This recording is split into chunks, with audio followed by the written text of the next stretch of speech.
Namaste everyone. Welcome to our today's meeting. As you all know that today's talk is in continuation with our previous session, and the topic is Insight into Teachings of the Bhagavad Gita, which will be delivered by Brother U.S. Pandey. So let us quickly sit in meditation followed by the universal invocation.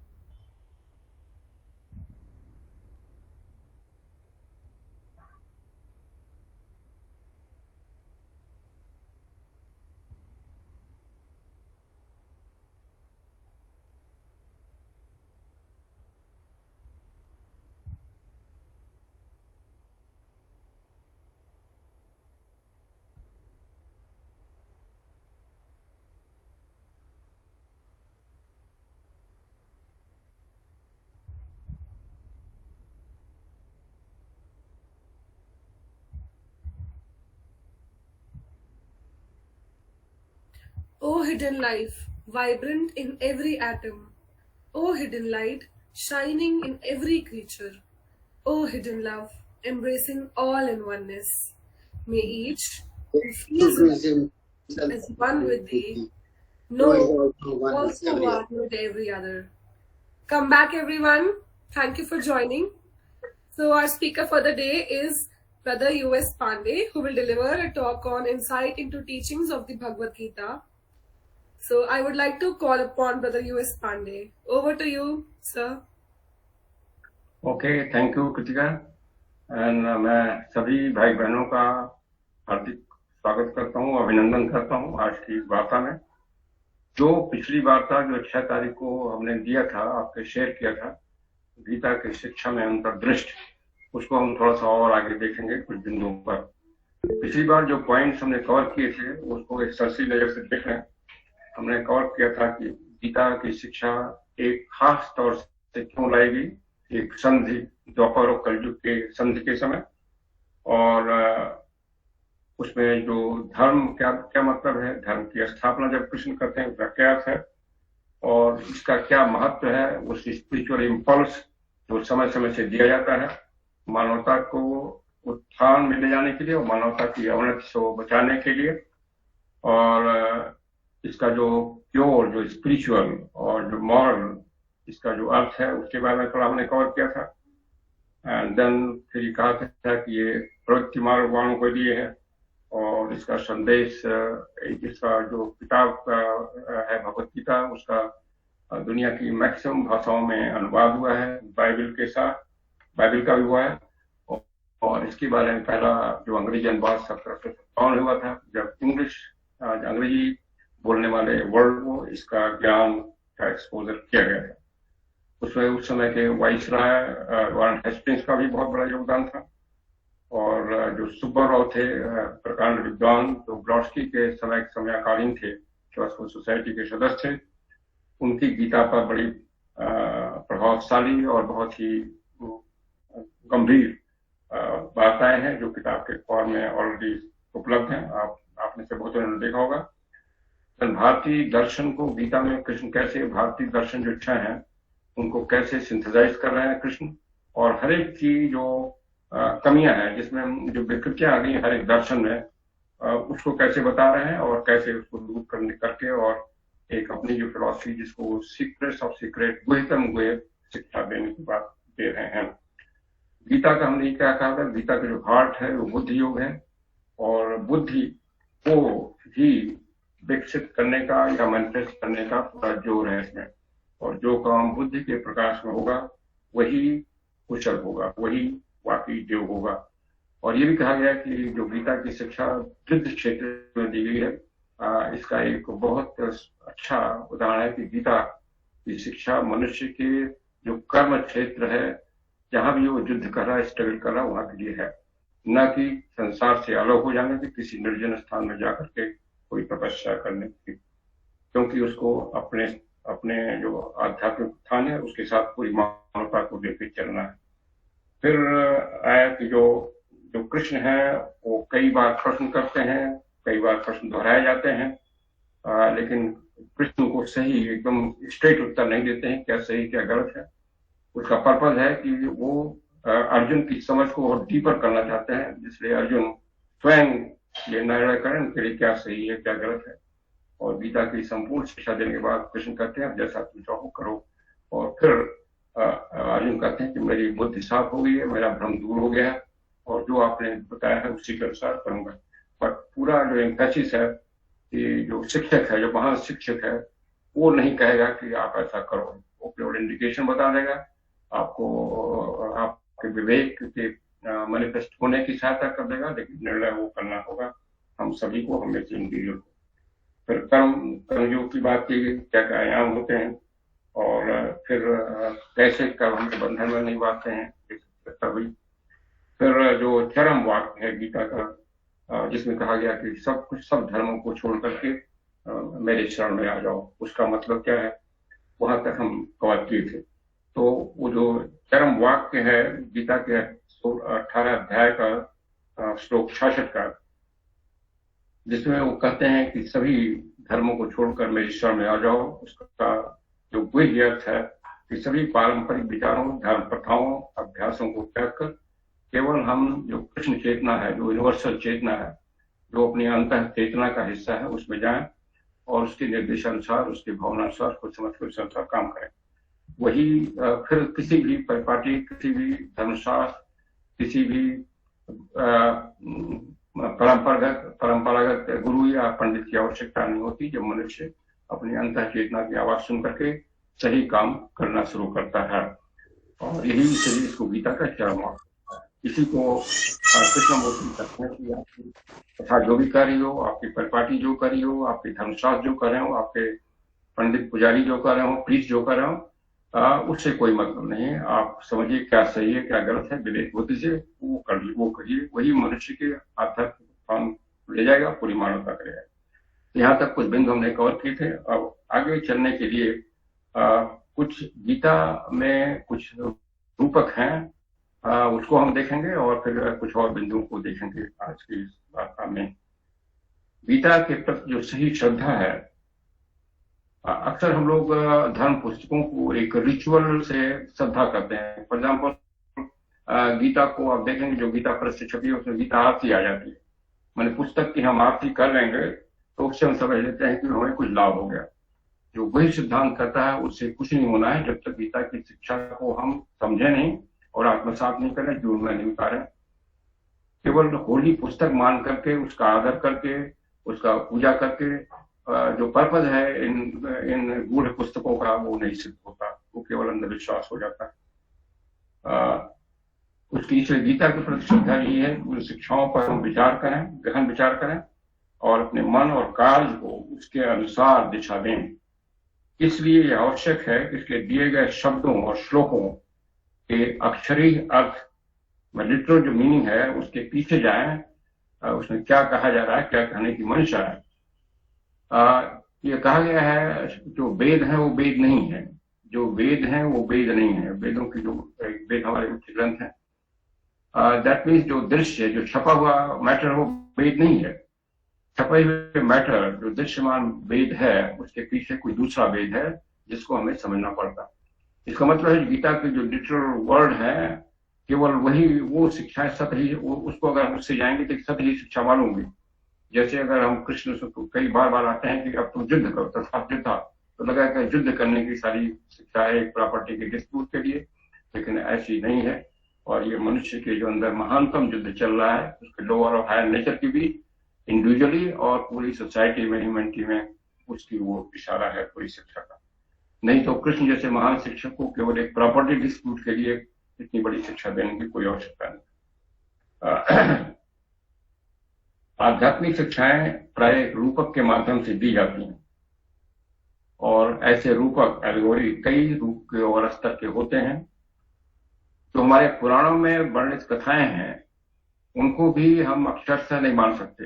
हर एक के पीछे कोई कोई कहानी है, कोई उद्देश्य है, कोई गंभीर शिक्षा है, और इसीलिए हमें उन रूपों के विषय क्या अर्थ है समझना पड़ेगा। वो भी अर्थ एक नहीं हो सकता उसके कई अर्थ हो सकते हैं। ये डिपेंड करेगा कि हम किस लेवल पर सोच रहे हैं, अपनी भावनामय लेवल पर, विचार लेवल पर, हायर विचार, हायर मानसिक लेवल पर, बुद्धि लेवल पर। इसी को ब्रॉडस्की कहते हैं कि 7 चाबियां होती हैं इन धर्म ग्रंथों के, जो अर्थ को, असली अर्थ को समझने के लिए हम किस चाबी को लगा रहे हैं, अपनी बुद्धि की चाबी को लगा रहे हैं, हायर मन की चाबी को लगा रहे हैं, या लोअर मन की चाबी को लगा रहे हैं, उसके अनुसार में अर्थ पता होगा। जो पुराणों में कथाएं हैं, रूपक हैं, वे ऐतिहासिक तथ्य नहीं है। पुराणों में जो भी घटनाएं, जो भी कहानियां हैं, वो they are not historical facts. लेकिन गीता और रामायण में जो है वो हिस्टोरिकल फैक्ट है। भले ही उन हिस्टोरिकल फैक्ट में थोड़ी सी अलंकार जोड़ दिए गए हैं, अतिरंजना जोड़ दी गई है, लेकिन वो हिस्टोरिकल फैक्ट है।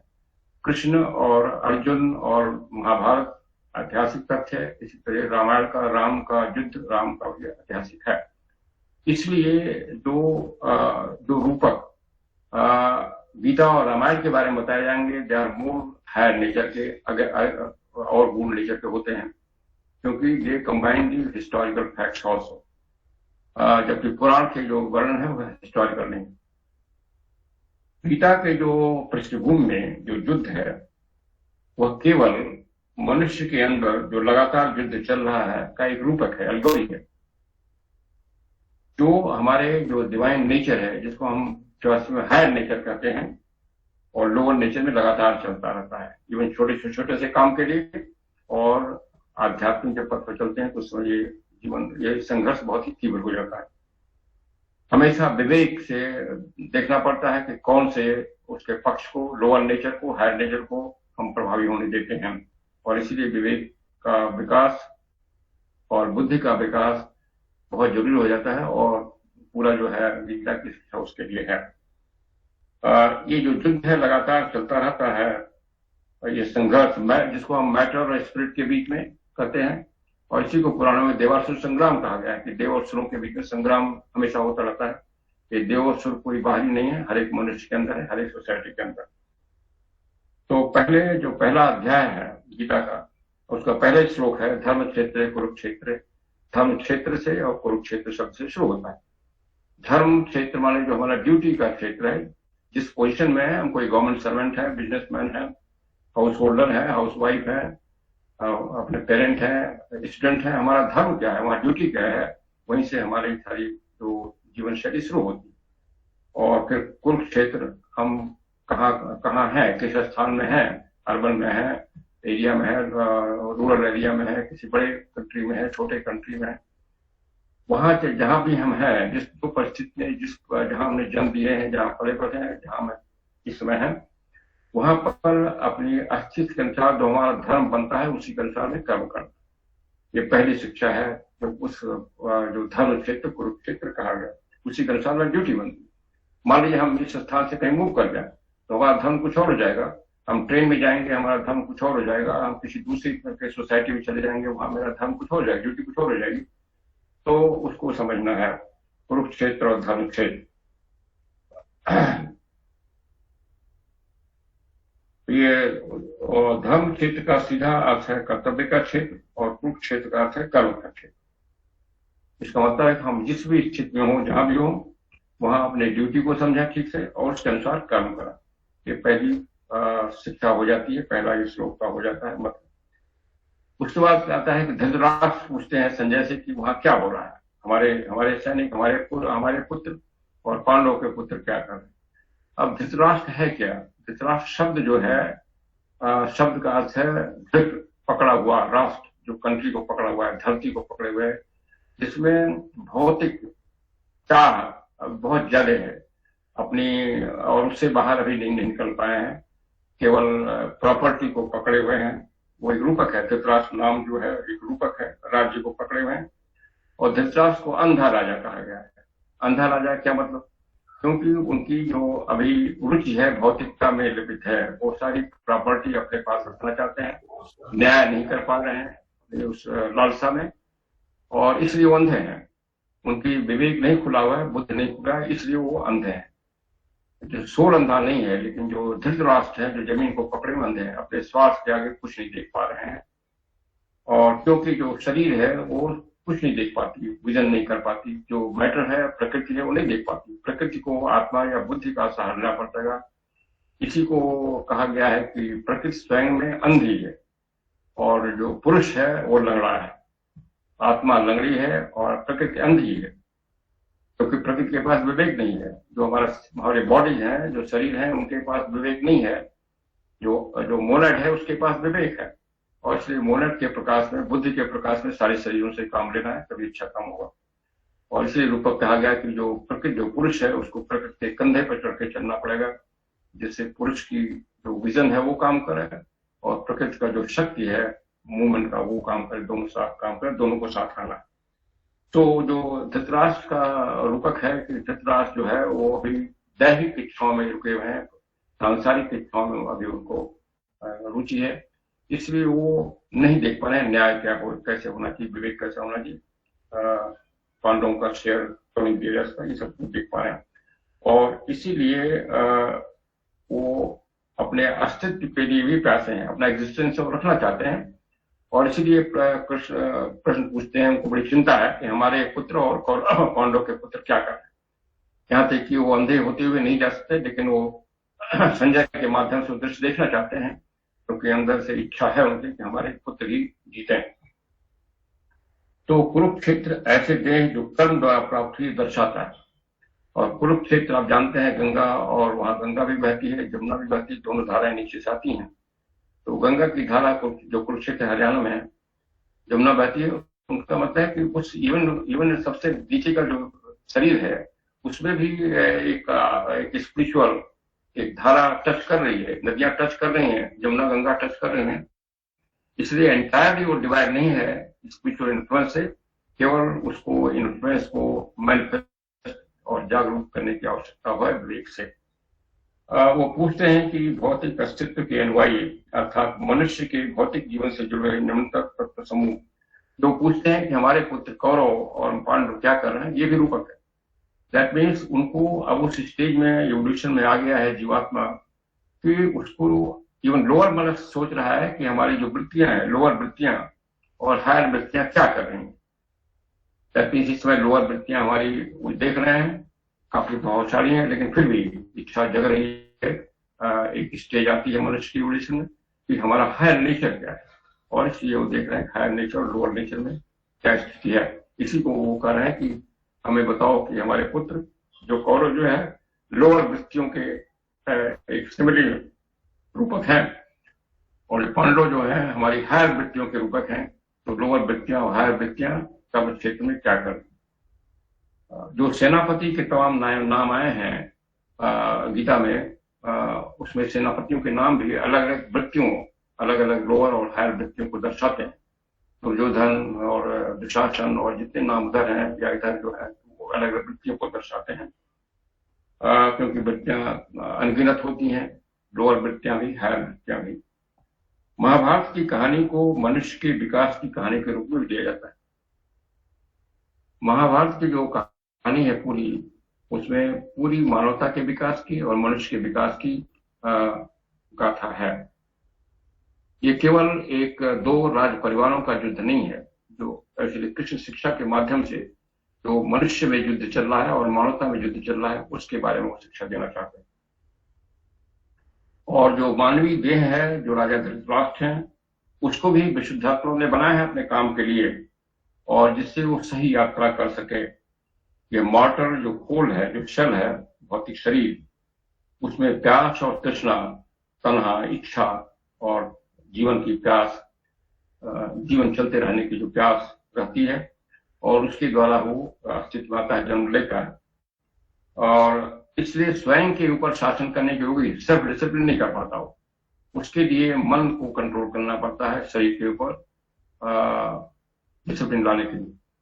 जैसे छोटा उदाहरण दें, अगर हम भोजन कर रहे हैं, कोई बहुत अच्छा है, तो मन जीवा कहेगी या नोचिया मन कहेगा हम खा लें, खूब अच्छा खा लें, लेकिन मन कहीं से कंट्रोल करेगा नहीं, अब इससे ज्यादा मत खाओ, नहीं तुम्हारा या पच हो जाएगा, पेट खराब हो जाएगा। तो उसको शरीर को कंट्रोल करने के लिए एक हायर फैकल्टी की आवश्यकता पड़ जाती है। और इसलिए कहा गया ये संज्ञा विहीन है, इसको कॉन्शियस नहीं है, उस इसमें कॉन्शियस नहीं है कि कोई अपना विवेक ले सके। इसलिए इसलिए इसलिए धृतराष्ट्र को स्वयं शासन करने के अयोग्य दिखाया गया है महाभारत में। और इसलिए एक रिपेंटेंसी प्रतिष्ठ के माध्यम से शासन कर रहे हैं अपने राज्य में भीष्म के माध्यम से, क्योंकि वो स्वयं अंधे हैं, स्वयं देख नहीं पा रहे हैं, ये भी रूपक है। तो जब हमारा शरीर उस अवस्था में होता है कि अपने को कंट्रोल नहीं करता, तो हमें किसी अपने दूसरी फैकल्टी को लगाना पड़ता है, अपने मन की फैकल्टी को लगाना पड़ता है उसको गाइड करने के। और शरीर के धृतराष्ट्र जो है नाम मात्र के राजा हैं उस कहानी में महाभारत का, आप जानते हैं। शास्त्र सिद्धांत में बताया गया है कि हमारे अंदर विकास की दो धाराएं चल रही हैं, स्पिरिचुअल एंड मटीरियल, दो धाराएं चल रही हैं। कभी कभी तीन कहा था इंटेलेक्चुअल, लेकिन इंटेलेक्चुअल को आप दोनों से आइदर मटीरियल से जोड़ सकते हैं या स्पिरिचुअल से। मेन तक दो धाराएं चल रही हैं, दोनों विकास साथ चल रहा है हमारे शरीर में, हर एक मनुष्य में और हर एक सोसाइटी में, मानवता की सोसाइटी। जो कौरव हैं इन दो धाराओं में से जो मटीरियल धारा चल रही है उसको दर्शाते हैं, उसके रिप्रेजेंटेटिव है। और जो पांडव के पुत्र हैं पांडु, जो स्पिरिचुअल धारा चल रही है एवोल्यूशन में, उसको दर्शाते हैं। क्योंकि उधर वो दिखाया गया कि जो युधिष्ठिर हैं जो धर्म के प्रतिरूप माने जाते हैं, तो आध्यात्म के प्रतिरूप माने जाते हैं, उसको दर्शाते हैं। जो विद्वान त्यागपीठ में टी सुब्बाराव ने भगवत गीता पर जो अपनी टिप्पणियां किया है, जो उन्होंने वार्ता दिया था, जो पुस्तक के पब्लिश है, उसमें कहते हैं जो कृष्ण है ईश्वर को दर्शाते हैं, लोगोस, इस सोलर सिस्टम का जो लोगोस ईश्वर है उसको दर्शा रहे हैं, अपने वो हैं या उसके प्रतिनिधि हैं। और अर्जुन जिनको नर कहा गया है वो मानवीय विशुद्धात्मा है। नर केवल एक वो व्यक्ति अकेले नहीं है, पूरी जो मोनाड है मन का, मनुष्य का या ह्यूमैनिटी का, उसके प्रतिनिधि हैं। कौरव और पांडव हमारे सूक्ष्म अवस्थाओं की दो गतियां, भौतिकता और आध्यात्मिकता, मटीरियल और स्पिरिचुअल, दो गतियों को दर्शा रहे हैं। जैसे पहला कहा गया, हमारा जो नेचर है उसका जो लोअर स्तर है, लोअर स्टेट है, वो पहले विकसित होता है। क्योंकि पहले हम प्रवृत्ति मार्ग में जाते हैं, जब मनुष्य की लोअर वृत्तियां डेवलप होती है, वो भी इवोल्यूशन का पार्ट है। हमें इकट्ठा होने की, संग्रह की प्रवृत्ति होती है, हमें कंपटीशन होता है, संघर्ष होता है, वो प्रवृत्ति मार्ग में आता है। इसलिए यह दिखाया गया कि कौरव पहले प्रभावशाली हो जाते हैं, कौरव पहले मजबूत हो गए हैं महाभारत की कथा में। ये दर्शाता है, नेचुरल है कि मनुष्य के, इंडिविजुअल मनुष्य के विकास में भी और किसी सभ्यता के विकास में मटेरियल सिविलाइजेशन पहले होता है, मटेरियल संसार पहले आता है और फिर वो वीक पड़ता है, फिर स्पिरिचुअल संसार आता है, स्पिरिचुअल मार्ग आता है। और जो उन्नत लोग होते हैं एज ए इंडिविजुअल मनुष्य या सोसाइटी, उसमें दोनों धाराएं साथ चलती हैं, दोनों बैलेंस बना रहता है। मानवीय तो कौरव और पांडव जो निचला स्तर है, कौरव पहले विकसित होकर के इस भौतिक स्तर पर इस समय के लिए शक्ति प्राप्त कर लेते हैं, और उनमें से एक दुर्योधन बहुत प्रबल हो जाता है, जिससे पांडव या हमारे स्वभाव के अधिक आध्यात्मिक स्तर देश से बाहर निकाल दिए जाते हैं, शासन करने से बाहर होते हैं। जब हमारी लोअर वृत्तियां बड़ी प्रभावशाली हो जाती हैं, हम विवेक नहीं लगा पाते हैं, उस समय हमारी हायर वृत्तियां दब जाती हैं। फिर उसी का रूप है, फिर उस समय पांडवों को बाहर निकाल दिया जाता है, 13 साल का वनवास दे दिया जाता है, क्योंकि लोअर वृत्तियां काफी प्रभावशाली हो गई हैं। ये स्टेज होती है मनुष्य के इवोल्यूशन में, जब हम एक सवज स्टेज में रहते हैं या इनिशियल स्टेज में रहते हैं, तब हमें अपनी हायर नेचर का ज्ञान भी नहीं रहता, कोई हायर नेचर है हमारा उस स्टेज में। और फिर हायर रहती हैं लेटेंट रूप में, बट वो दबी रहती है। इससे पांडव या हमारे स्वभाव के अधिक आध्यात्मिक दृष्टि देश से बाहर कर दिए जाते हैं, उनका वनवास हो जाता है, फिर उनको लंबी भटकन यात्रा होती है, तमाम तरह के कष्ट होते हैं। फिर ऐसे स्टेज में मनुष्य को तमाम तरह के संघर्ष होते हैं, तमाम कष्ट होते हैं, और सीखता है उसी अनुभव से, किसी को मारता है, किसी को डूबता है, वो सब होता है, टेररिस्ट भी बन जाता है। ये सब उसी प्रकार की प्रथाएं हैं, और उसमें उसको संघर्ष होता है और उससे सीखता है, फिर आगे बढ़ता है। और फिर जब वो कंट्रोल करना सीखता है, फिर वो प्रवृत्ति मार्ग में आता है, हायर प्रवृत्तियां उसकी विकसित होती हैं, और फिर धीरे धीरे लोअर प्रवृत्तियां जो है नीचे जाती हैं। पूरा महाभारत का जो युद्ध है इसी का प्रतीक है। अर्जुन को गीता में नर कहा गया है, जैसा हमने पहले बताया कि शब्द का सामान्य अर्थ मनुष्य है। यह बड़ा क्लियरली बताता है कि गीता सामान्य रूप से किसी भी मनुष्य से संबंधित है, गीता की शिक्षा, और महाभारत की कहानी मानव साम्राज्य के विकास की कहानी है। महाभारत की पूरी कहानी पूरे ह्यूमन किंगडम के विकास की कहानी है। महाभारत में गीता का स्थान 18वां चैप्टर है। ये गीता का स्थान मनुष्य के विकास की एक निश्चित अवस्था को दर्शाता है। 18वां चैप्टर में व्यास ने बड़े जानबूझ के दिया है। आप जानते हैं 18 साल में एक मनुष्य वयस्क होता है, उसको समझ आती है क्या अच्छा है क्या बुरा। उसके पहले वो चाइल्ड स्टेज में होता है, वो कुछ भी गलत करता है, उसको समझ नहीं होती, इसलिए उसको 18वां चैप्टर में रखा गया है। वो दिशा निर्देश है कि उस समय वयस्क हो रहा है, अब उसको समझ होनी चाहिए कि वो समझे क्या अच्छा है क्या बुरा है, क्या स्पिरिचुअल है क्या मटेरियल है। वो मनुष्य के विकास की एक निश्चित अवस्था है। 18 साल तो इंडिविजुअल में होगा, लेकिन जो पूरे जो मानवता का इवोल्यूशन चल रहा है उसमें हमारी फोर्थ रेस होगी जब हम मिडिल में पहुंचते हैं अपने उसमें काल में, और या थर्ड रेस होगी जब मन दिया गया है, उस अवस्था को दर्शाता है। उसके स्वयं में एक चिंगारी, एक दिव्य आत्मा है। हर एक में एक डिवाइन स्पिरिट है, आत्मा है, तो दिव्य चिंगारी कहा गया उसको। और वो चैतन्य रूप से को खोजने के लिए वो प्रयत्न करता है। अब वो समझता है हमारे अंदर कोई हायर शक्ति है और उसको खोजने का प्रयत्न करता है, उसको समझने का प्रयत्न करता है। मानव ये इस प्रकार वैश्विक आत्मा या परमात्मा से जुड़ता है और फिर समझता है कि हमारी जो स्पिरिट है, हमारी जो जीवात्मा है, उससे अधिक शक्तिशाली भी कोई है जिसके अंदर मैं हूं, तो हमारे अंदर काम कर रही है। और फिर वहीं से उसकी इच्छा है, योग की प्रवृत्ति है, जिसको हम परमात्मा कहें, उसकी प्रवृत्ति है। और फिर समझता है परमात्मा कहीं बाहर नहीं है, हमारे अंदर है। ये सब समझ धीरे धीरे उसको स्टेज में बढ़ती है। और सारी जो शिक्षाएं हैं, वही शिक्षाएं, उनका उद्देश्य है उस शिक्षा के बढ़ने की गति को तेज कर दे, जिससे हम जल्दी समझ जाए। गीता हुआ या उपनिषद हुआ या इतिहास शिक्षाएं हुई, सभी का उद्देश्य है कि उस समझ को हम तेज कर दें। इस प्रकार मानव की ये कहानी किसी भी मनुष्य के जीवन में लागू की जा सकती है, और जो स्पिरिचुअल जो परसेप्शन है वो हमारे जागृत होते हैं। तो गीता की जो कहानी है, गीता का जो है, उसका उद्देश्य है कि हमारी स्पिरिचुअल परसेप्शन को जागृत करने के लिए, स्पिरिचुअल जो टेंडेंसीज को जागृत करने के लिए। और ये कई स्टेज की है जिनकी नहीं जगह उसको जागृत करने के लिए, जो एडवांस है, जो ऑलरेडी प्रवेश कर चुके हैं, उनको आगे बढ़ाने के लिए, और जो एडवांस योगी हैं, बहुत एडवांस हैं, उनको एकदम परम पद पर ले जाने के लिए। तो गीता की शिक्षा हर एक लेवल के लिए है, ऑर्डिनरी मनुष्य के लिए और सिद्धों के लिए, गीता के लिए। अलग अलग ढंग से उसको समझेंगे। जैसे वो अर्जुन को उसी प्रश्न का उत्तर कृष्ण कई तरीके से बताने की कोशिश करें।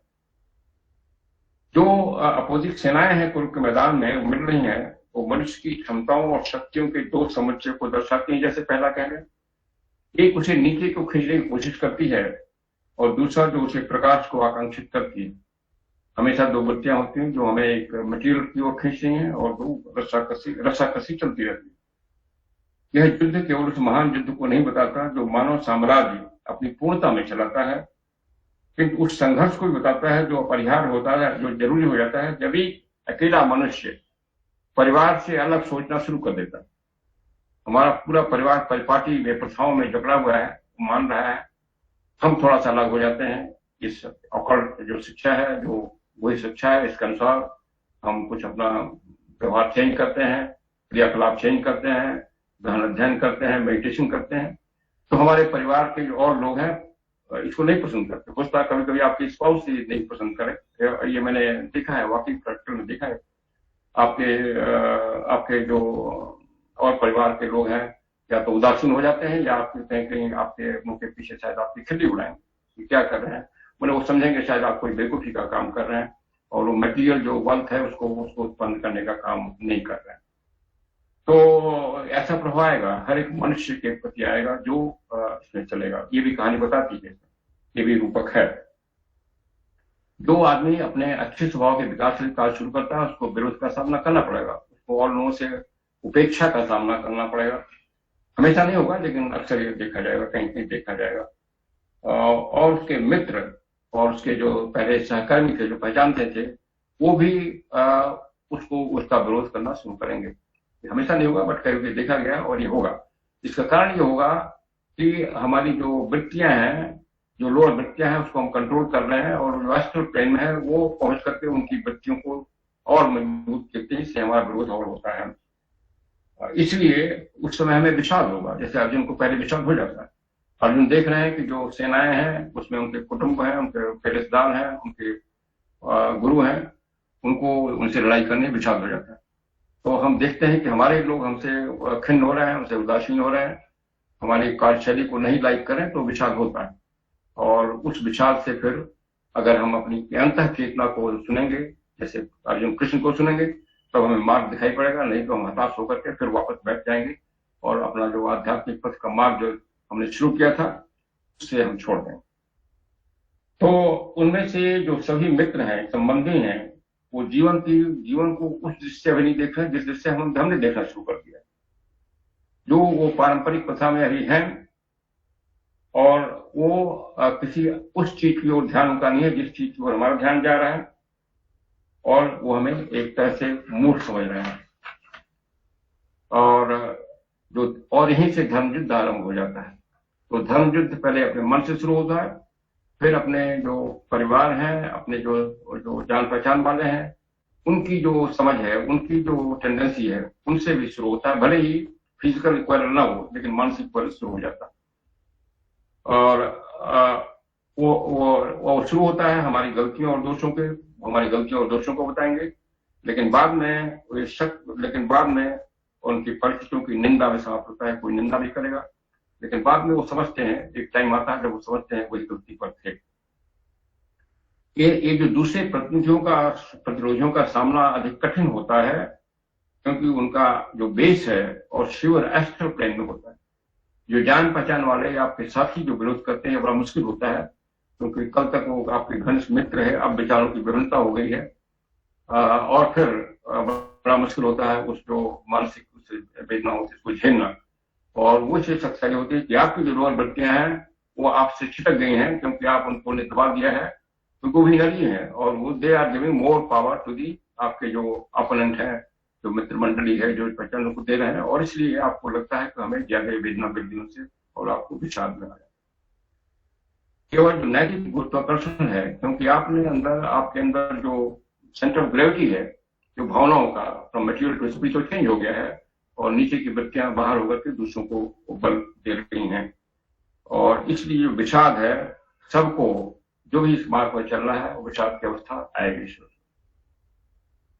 जो कृष्ण शब्द का अर्थ है, कृष्ण शब्द जो है उसका अर्थ है अंधेरा या गहरा या रहस्यमय। ये हर एक जो शब्द है कृष्ण अर्जुन के, उनका भी मतलब है अगर गूढ़ अर्थ में। डार्क, कृष्ण का अर्थ है डार्क है, अंधेरा है, या गूढ़ है, रहस्यमय है, मिस्टीरियस है, या गहरा है, डीपर। इसका दूसरा अर्थ भी है जो अपनी ओर आकर्षित करता है। कृष्ण का एक दूसरा है जो अपनी ओर आकर्षित करता है। हर एक व्यक्ति में कुछ ऐसी चीज होती है जो उसको अपनी ओर खींचती है। हर एक में कोई ऐसी चीज होती है जो उसको अपनी ओर खींचती है और दूसरों को भी खींचती है।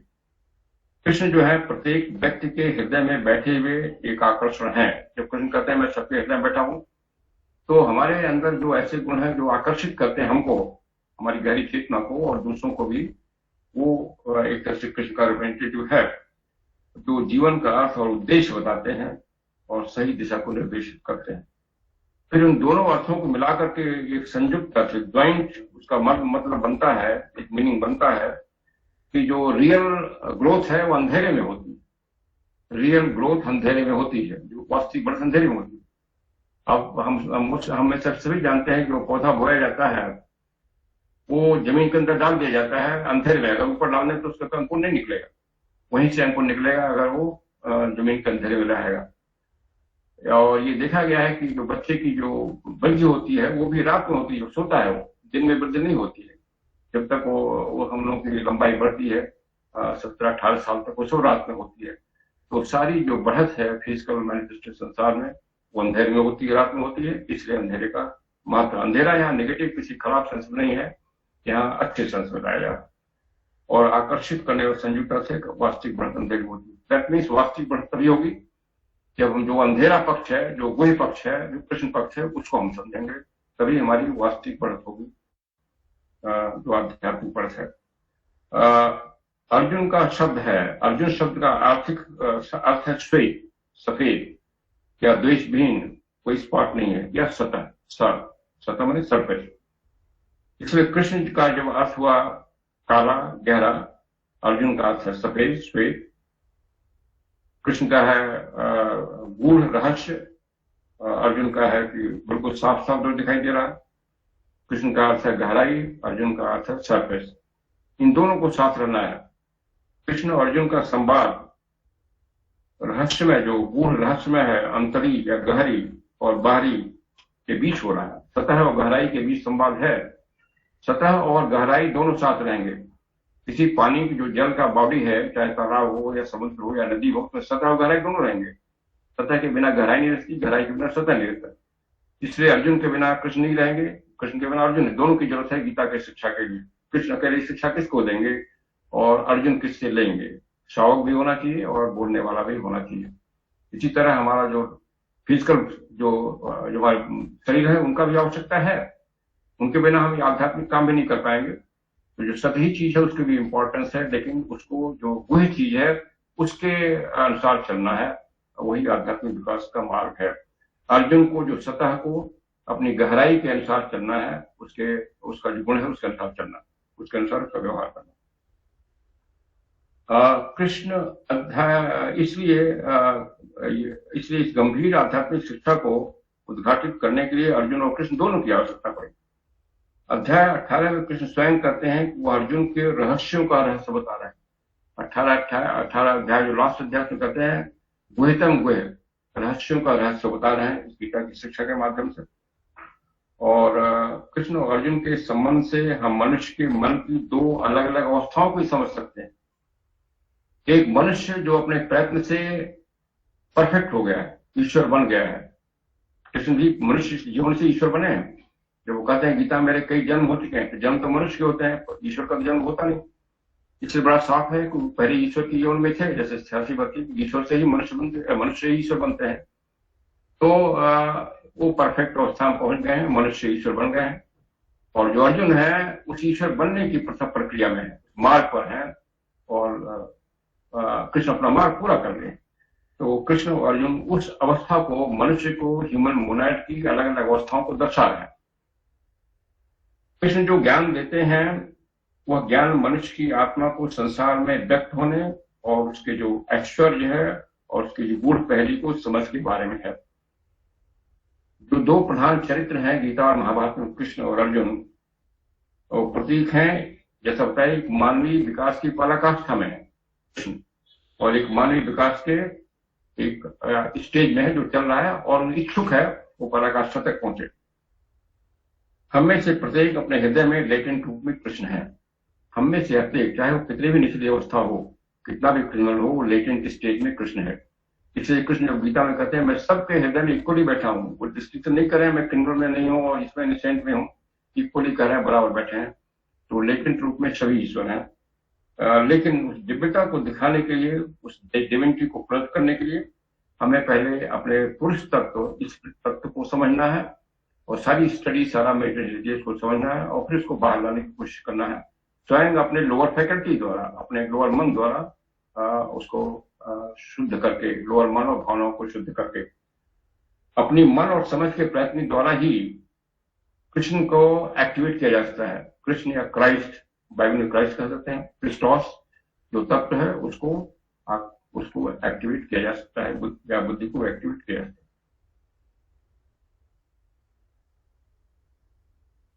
गीता में विभिन्न स्थानों पर कृष्ण और अर्जुन के अलग अलग नाम आए हैं। इसका भी अर्थ है अर्जुन के अलावे करीब 10 नाम और आए हैं।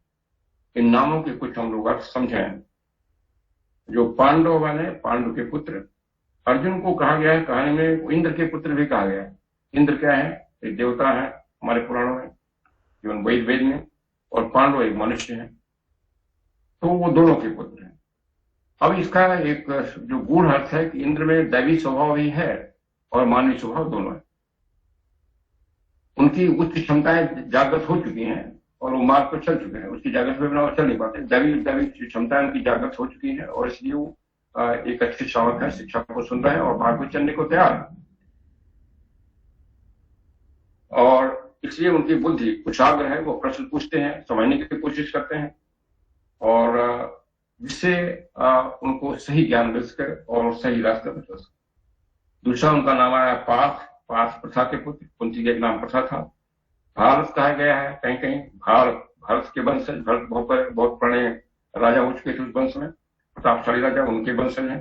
कुरुनंदन कहा गया है, उनका एक दूसरा नाम है कुरुश्रेष्ठ, कुरु के पुत्र, कुरु वंश में श्रेष्ठ कुरुनंदन कहा गया है। देन उनको कहा गया है कि कुरु पांडवों और कौरवों के पूर्वज थे। एक कुरु भी राजा थे जो पांडवों कौरवों के पूर्वज थे, और भरत उसके भी पहले की उनके पूर्वज थे। कौन्तेय कहा गया है, कुंती के पुत्र, उनकी माँ का नाम कुंती था। महाबाहो कहा गया, कहीं कहीं कृष्ण को महाबाहो कहते हैं, बड़ी भुजा वाले। अब बड़ी भुजा वाले नहीं कि उनको उनका बहुत 10 फीट लंबा या 20 फीट लंबा हाथ है, इसका मतलब नहीं है। बड़ी भुजा का मतलब है जो शक्तिशाली काम कर सके अपनी भुजाओं से। वो धनुर्धर है, तीर चलाते हैं, वीर हैं, और लगातार वो तीर चलाते रहे, बिना थके हुए चला सकते हैं, क्योंकि उनकी भुजाओं में काफी शक्ति, इसलिए महाबाहो कहा गया। अधिक शारीरिक शक्ति और प्रयत्न को दर्शाता है। जो पूर्ण ध्यान और चैतन्य साथ से काम करता है, मेहनत भी वो पूर्ण ध्यान और चैतन्य साथ करते हैं, कॉन्शियस करते हैं, अनर्गल मेहनत नहीं करते हैं, इसलिए महाबाहो कहा गया। एक दूसरा शब्द है परंतप। परंतप उसका मतलब है शत्रुओं को परेशान करने वाले। गीता के 4थे अध्याय श्लोक 1 और 2 में जब कृष्ण अर्जुन को बताते हैं कि वह अविनाशी योग, जो योग की शिक्षा दे रहे हैं, वो दैवी, वो जो पहले राजा हुए थे, दैवी राजा उनके समय में दिया गया था और लोग भूल गए हैं, उसको पहले पहले ला रहे हैं और उसको समझाने की कोशिश कर रहे हैं। उस समय जो अर्जुन की लोअर वृत्तियां उसको अवरोध करेंगी, इसलिए लोअर वृत्तियों को वो विजित कर रहे हैं। अपनी लोअर वृत्तियां इसमें दुश्मन के रूप में काम कर रही हैं, उनको विजित कर रहे हैं, उनको हरा रहे हैं। यहाँ वो कृष्ण उनको परंतप कहते हैं, शत्रुओं को विनाश करने वाले कहते हैं। जब मानवीय जीवात्मा परंतप नाम से, और इसका अर्थ इस प्रकार भी समझाता है कि अर्जुन एक मानवीय जीवात्मा है जिनके शत्रु स्वयं उनके घर के ही हैं, अर्थात उनकी इंद्रियां और उनमें से निकली हुई इच्छाएं, वासनाएं, उनको जीत रहे हैं, और इसलिए वो शत्रुहंता है, परंतप है। जब मानवीय जीवात्मा अपने इन शत्रुओं को परेशान करना प्रारंभ करती है, जब हर एक इंडिविजुअल सोल ये समझ जाता है कि हमारी लोअर वृत्तियां हैं, लोअर नेचर है, ये हमारी अवरोध कर रही है, तो उनको विजित करने की कोशिश करता है, उनका कंट्रोल करने की कोशिश करता है, तो वहां से हम परंतप बनने की प्रक्रिया में आ जाते हैं, शत्रुओं को बांधने की प्रक्रिया में आ जाते हैं। अब हम इनर मार्ग में चलते हैं, अंतरिम मार्ग में चलते हैं, और बाहर वृत्तियों को दबाकर कंट्रोल करके हम आगे बढ़ते हैं।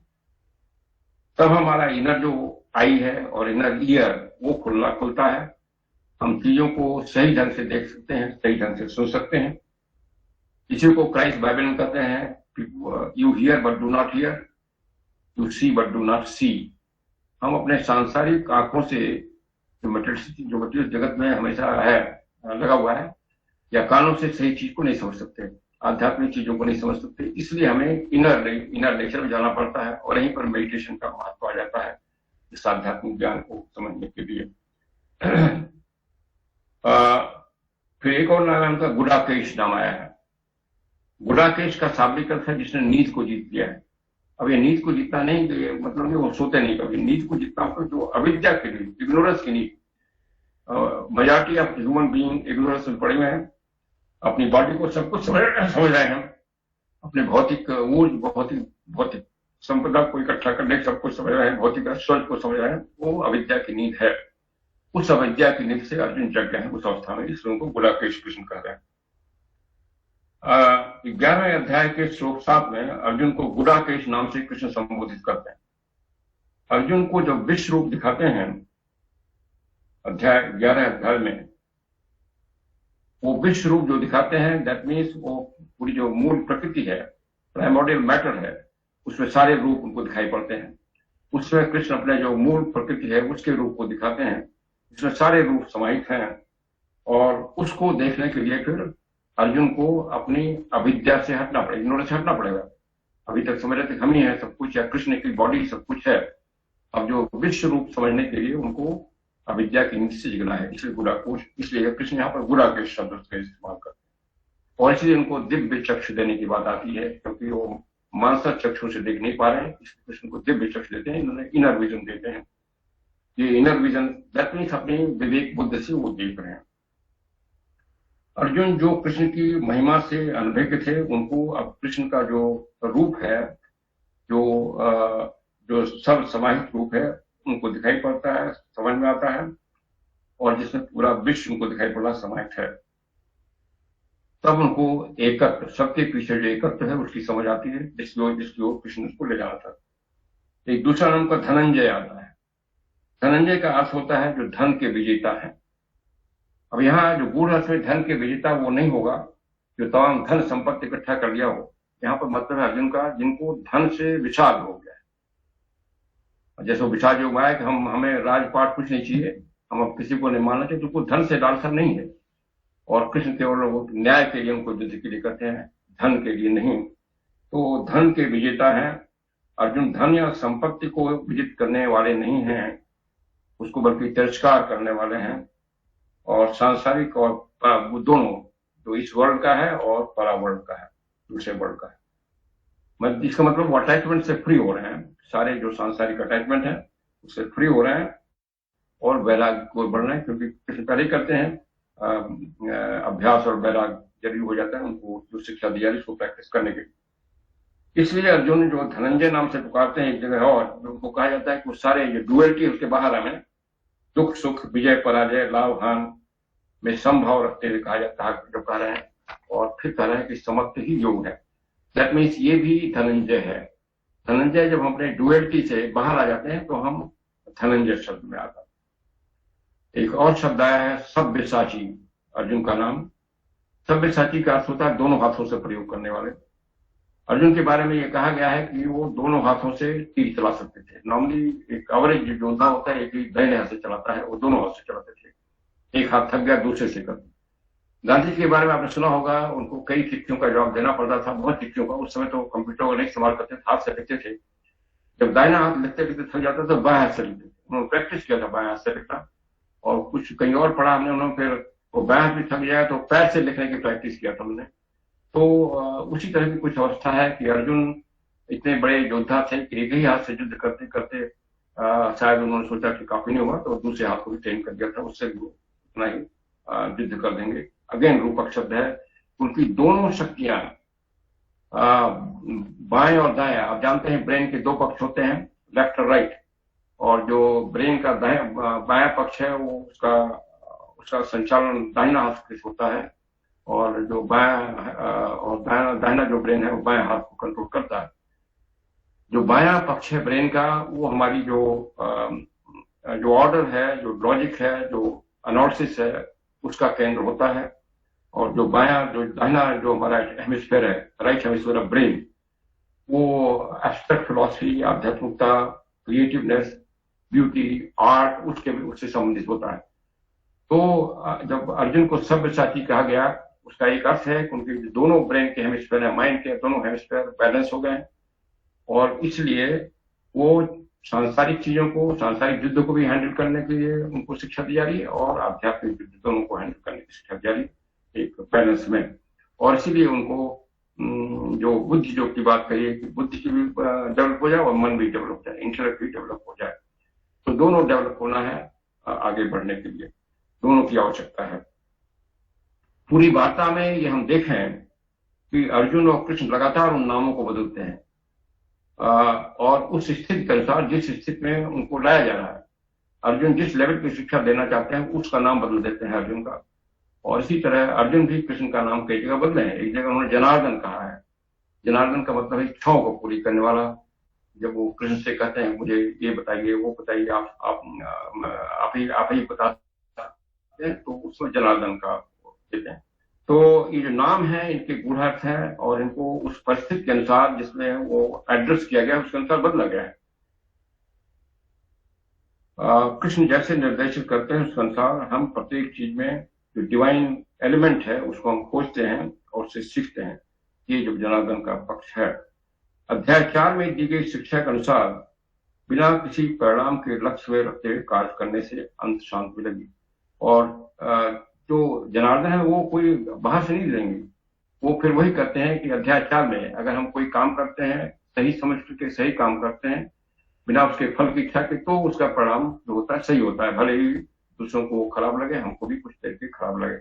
और वही जनार्दन वहां बुलाता है जब अर्जुन को भी जनार्दन के नाम से एड्रेस करते हैं। कृष्ण कहते हैं अध्याय 8 श्लोक 24-26 में कि जो व्यक्ति अग्नि, प्रकाश, दिन, चंद्रमा के उजाले पक्ष, सूर्य के 6 महीने के उत्तरायण के समय जीवन के प्रस्थान करते हैं, वो शाश्वत को जानते हैं और मोक्ष पाते हैं। जो लोग दिन में, उत्तरायण में, 6 महीने में जो फोर्टनाइट है प्रकाश वाला, उसमें या अग्नि में जो मरेंगे, सांस छोड़ेंगे, वो मोक्ष पाएंगे। और जो अंधेरे पक्ष में, दक्षिणायन में, रात में धुएं में जाएंगे, वो चंद्रमा तक जाएंगे और फिर वापस आएंगे, पीछे जन्म होंगे। यहाँ पर क्या मतलब है? इसका शाब्दिक अर्थ तो एक तरह से अटपटा है, कुछ उसका मतलब नहीं। इसका अर्थ है कि यहाँ अग्नि, प्रकाश, फायर और जो लाइट है और दिन है और चंद्रमा का उजला या जो कृष्ण और शुक्ल पक्ष है, धुआं, रात, ये सब जो है अलग अलग देवों को दर्शाते हैं, अधिष्ठाता देवों को दर्शाते हैं, जो अलग अलग मानसिक अवस्थाएं होती हैं। उनकी हर एक मानसिक अवस्थाओं को एक एंजल या एक देव उसकी श्रेणी को नियंत्रित करता है, तो उसको दर्शाते हैं। और वो प्रतीक है, रहस्यमय है। और इसका सार रूप से मतलब केवल इतना है कि जो मनुष्य प्रकाश में चलता है, यानी ज्ञान मार्ग में चलता है, सब कुछ समझ के चलता है, अपने विवेक को जागृत करता है, विवेक बुद्धि को जागृत करता है, जो गीता का उद्देश्य है, वो आदमी सही काम करेगा गीता की शिक्षा के अनुसार, वही मोक्ष को जाएगा, वही मोक्ष के मार्ग पर है। जो आदमी अंधेरा है, कर्मकांड कर रहा है, केवल उसके राइट्स कर रहा है, उससे बाहर निकलना चाहता है, उसको केवल सांसारिक सुख मिलेगा या केवल अधिक से अधिक स्वर्ग का सुख मिलेगा, और उसको फिर से वापस जन्म लेना पड़ेगा। उसी कहा गया मून को टच करके वापस आ जाएगा, माने मन के स्तर से ही नीचे आ जाएगा, लोअर मन के स्तर से नीचे आएगा, वो हायर स्टेज नहीं जा पाएगा। तो इसका केवल मतलब है कि जो ज्ञान मार्ग है और जो कर्मकांडी मार्ग है, इसको कृष्ण कहना चाहते हैं इस अपने रूपक के माध्यम से। अध्याय श्लोक 31 में कहा गया है कि जो यज्ञ का बचा हुआ प्रसाद खाता है वह परमात्मा को जाता है। अब यज्ञ का प्रसाद खाता हुआ जो परमात्मा को जाता है, इसका मतलब नहीं जो सत्यनारायण व्रत में कथा कहते हैं प्रसाद खा ले और परमात्मा को मिले, उसका मतलब नहीं जो उन्होंने शाब्दिक अर्थ में मान लिया। इसका केवल मतलब है कि हम जो स्वयं सेक्रीफाइस करते हैं वो एक यज्ञ है। अपनी ऊर्जा को, अपनी फिजिकल ऊर्जा को, अपनी संपत्ति को, अपने ज्ञान को जो सेक्रीफाइस करते हैं दूसरे को लेकर, वो यज्ञ हो रहा है। और उससे जो आध्यात्मिक हमारी प्रगति होती है वो प्रसाद है, और उसी प्रसाद से हम आगे बढ़ते हैं। वो प्रसाद अपने आप मिलता है, कोई देता नहीं हमें, जैसे हम इस मार्ग में चलते हैं।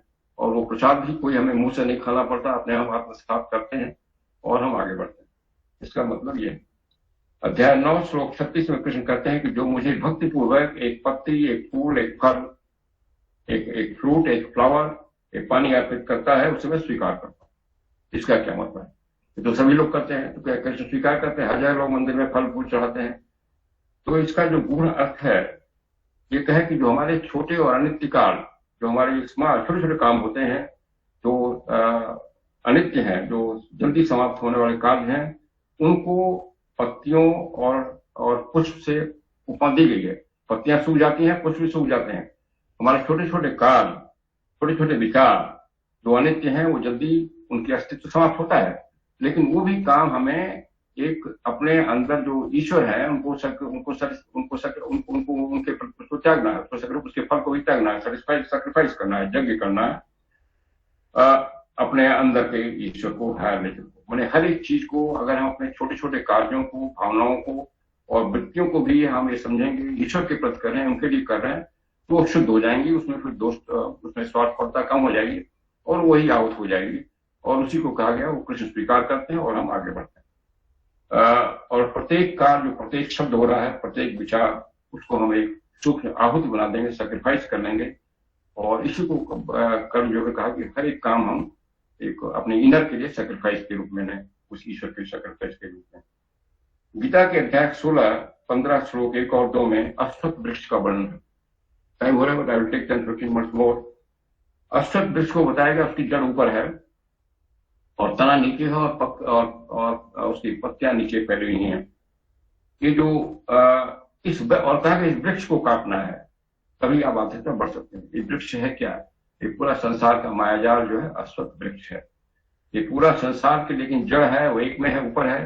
ऊपर माने जो फर्स्ट कॉज है, जो मैनिफेस्टेड जो लोगास है पूरे ब्रह्मांड का, वो उसकी जड़ है वहां पर। लेकिन कृष्ण कहते हैं उस जड़ के और ऊपर जाना है तुम्हें, मैंने पर ब्रह्म की ओर जाना है, और फिर जड़ें अपने आप कटेंगे। अपने ध्यान और ज्ञान से हमें जड़ के परे भी जाना है। और इसीलिए बड़ उसको वृक्ष को काटने की बात की जाती है अपने ज्ञान रूपी तलवार से। ज्ञान के मार्ग से चल करके ये समझना है, उसे काटना है। किंतु कृष्ण को अपने से जोड़ने के लिए व्यक्ति को उन जड़ों से ऊपर जाना है, स्वयं को ले जाना पड़ेगा। मैंने हायर नेचर को, हाईएस्ट नेचर को समझना है, एकत्व को समझना है। और इसकी शाखाएं जो है हिरण्यगर्भ ब्रह्मा है, जो उच्चतम जीव है, जो हाईएस्ट सोल है, उनको उसकी शाखाएं हैं उस पेड़ की। और जो वेद को कहा गया, कृष्ण अगेन कहते हैं उसकी पत्तियां हैं। वेद माने जितने स्क्रिप्चर हैं, धर्म के स्क्रिप्चर, चाहे हमारे हिंदू धर्म के हों, चाहे इस्लाम के, चाहे और धर्म के, ये बदलते रहते हैं। इसलिए पत्तियों के अनुसार ये बदलते हैं, सूख जाएंगे, नई पत्तियां आएंगी। हर एक रेस में एक नया स्क्रिप्चर दे दिया जाता है एक स्थान पर। इसलिए कोई भी जो ग्रंथ हैं वो सनातन इटर्नल नहीं हो सकते, क्योंकि मनुष्य की रेस की अवस्था के अनुसार, मानसिक अवस्था के अनुसार ही ये बड़े बड़े शिक्षक भी शिक्षाएं देते हैं, और फिर स्क्रिप्चर उसी अनुसार आते हैं, उसके अनुसार। इसलिए वेद को वो पत्तियों से कंपेयर कर रहे हैं, जैसे पत्तियां सूखती हैं। इसलिए वेद भी इटर्नल नहीं है। जो वेद यथावस्था है वेद भी हो सकते हैं, और इन सबसे परे जाना है। वही विद्या की जो ऑकल्ट जो फिलॉसफी है, उसकी दृष्टि से इसकी समझ इस प्रकार होगी, जो बीज रूपी परम ब्रह्म है, जो सीड है परम ब्रह्म है, उससे जीवन का वृक्ष निकला हुआ है, ट्री ऑफ लाइफ, और उसकी जड़ उस परम ब्रह्म में है। और फिर जो उसका तना है वो महत है, जो यूनिवर्सल माइंड है, जो परमात्मा है, उसका तना है। और उस तने जो शाखाएं हैं वो हर एक इंडिविजुअल जो सोल है वो है। और उस शाखाओं में जो छिद्र हैं, उसमें जो अंकुर है, वो हमारी इंद्रियां हैं, अदृश्य इंद्रियां। और इसमें पुष्प गुच्छ जो लग रहे हैं, वो सब जो है, जो 5 तत्व हैं, भौतिक तत्व, पृथ्वी, जल, अग्नि, वायु और आकाश, उसको दर्शाते हैं। उनसे ही, इन 5 से ही वो पूरा वृक्ष जो लोगों को दिखाई पड़ता है, फूलों से और पत्तियों से, अदरवाइज वृक्ष दिखाई नहीं पड़ेगा। इस वृक्ष को ज्ञान के उत्तम तलवार से काटकर ही एक व्यक्ति अमरत्व को प्राप्त कर सकता है। ये अणुगीता में है। मैंने इस वृक्ष को ज्ञान के काट कर, मैंने इसको नष्ट नहीं करना है, उसके असलियत को समझना है। तब हम देखें भगवद गीता का प्रभाव क्या है। अब हमें से सभी अपने उच्च स्वर जो कृष्ण है उससे निवेदन करके ही इस अध्ययन पर लाया। जो भी ये कहा गया है, जो भी गीता का गंभीर अध्ययन करता है या फिलॉसफी का अध्ययन करता है, वो अचानक नहीं आ जाता। अपने अंदर जो कृष्ण है उनकी प्रेरणा से आया हुआ है, हम लोग जुड़े गए। इसलिए थियोसॉफी में कहा गया कि जैसे हम थियोसॉफी जुड़ते हैं, वो मास्टर्स की नजर हमारे ऊपर आ जाती है कि उन्होंने सोसाइटी की स्थापना की। कहीं न कहीं वो बीज हमारे अंकुर था, पिछले जन्म में था, और इसी स्टेज में वो फिर से एक्टिवेट हो रहा। एक अन्य दृष्टिकोण से भगवत गीता एक व्यक्तिगत पुस्तक भी है, पर्सनल पुस्तक भी है। यह प्रत्येक मनुष्य के लिए है। वास्तव में यह एक महान रहस्य की पुस्तक है, किंतु यह समस्या किसी एक के लिए दूसरे द्वारा सुलझाई नहीं जा सकती। मनुष्य को अपनी समस्या स्वयं सुलझानी है गीता की शिक्षाओं के प्रकाश में। यदि हम कृष्ण अर्थात अपने हायर सेल्फ की ओर सर्वदा देखते हैं, तो हम बार बार जीवन पर्यंत जीवन, अनुभव के बाद अनुभव सीखते रहेंगे और कभी हारेंगे नहीं। अर्जुन की कहानी में हमें दिखाई पड़ता है। इसकी जो बात की पुस्तक है, जिसको अणुगीता कहा गया है, अणुगीता का भी संक्षेप महाभारत में आता है वर्णन। उसमें एक वर्णन आया कि जब इनका युद्ध खत्म हो गया और युधिष्ठिर का यज्ञ हो रहा था, और मायासुर ने उनको भवन बनाया था, और उसमें जो अर्जुन और कृष्ण ठहर रहे हैं, तो अर्जुन कृष्ण से कहते हैं कि आपने जो गीता की शिक्षा दिया था महाभारत के युद्ध क्षेत्र में, वो मुझे भूल गई है। आप उसका जो सार, उसका जो एसेंस फिर से बताइए। कृष्ण हंसते हैं, कहते हैं वो तो मैं भी भूल गया हूँ। उस अवस्था में जो मैंने बताया वो नहीं करता, लेकिन फिर भी उसका सार वो बताते हैं। तो ये जो कहानी है, ये दर्शाती है कि जो कुछ हम आकर्षित होते हैं शिक्षाओं के प्रति, वो पुराने अपने पूर्व जन्म में कहीं कहीं हम शिक्षाओं के संपर्क में आए हैं, हमने सीखा है। लेकिन इस जन्म में हमारी नई बॉडी आ गई है, नया ब्रेन मिल गया है, नया एस्ट्रल बॉडी मिल गई है, तो उसको हमें भूल जाता है। लेकिन कभी कभी हमारे जो हायर माइंड में जो मेमोरी है वो प्रकाश डाल देती है, और हमारा कहीं स्मृति आ जाती है कि ये शिक्षा शायद हमें कभी सीखा था, और फिर उस ओर हमारा आकर्षण होता है, फिर उसका अध्ययन शुरू कर देते हैं। तो जो अणुगीता की कहानी ये चीज दर्शाती है। हमारे पिछले जन्म में इस कविता में जो दी गई सारी सलाह हमको दी गई थी, और आज इस भ्रम के महल में, इस नए शरीर में, नए संसार में हम जन्म लिए हैं और इसलिए उसको भूल गए हैं। लेकिन कभी कभी इस भ्रम के संसार में भी हमें अपने पास जन्मों की झलक आ जाती है, भूतकाल की स्मृतियां आ जाती हैं, और तब हम एक सफलता से संघर्ष करते हैं और अपने मार्गदर्शक अंदर के कृष्ण को सुन करके हम फिर उस मार्ग में चलना शुरू करते हैं। और इसलिए हमें तब वो आसान मार्ग लगता है, पहले उतना कठिन नहीं मार्ग। भगवत गीता बिना किसी टिप्पणी के स्वतः अपने, भगवत गीता में किसी कमेंट्री की जरूरत नहीं है, वो स्वयं आपस में खड़ी उसको समझने की जरूरत है। इसका मतलब नहीं सभी कमेंट्रियां बेकार हैं, कमेंट्री हैं, पर कमेंट्री में अलग अलग दृष्टिकोण है, उनको सभी को आप पढ़ भी नहीं सकते। लेकिन ज्यादा जरूरी है कि हम कमेंट्री को बहुत ज्यादा न उलझाएं और गीता को स्वयं उस श्लोकों को पढ़ने की कोशिश करें और उसको पीछे जो अर्थ है उसको समझने की कोशिश करें। इस काव्य को अलग अलग तरीकों से पढ़ा जा सकता है, प्रत्येक दृष्टिकोण से, प्रत्येक बिंदु के अनुसार।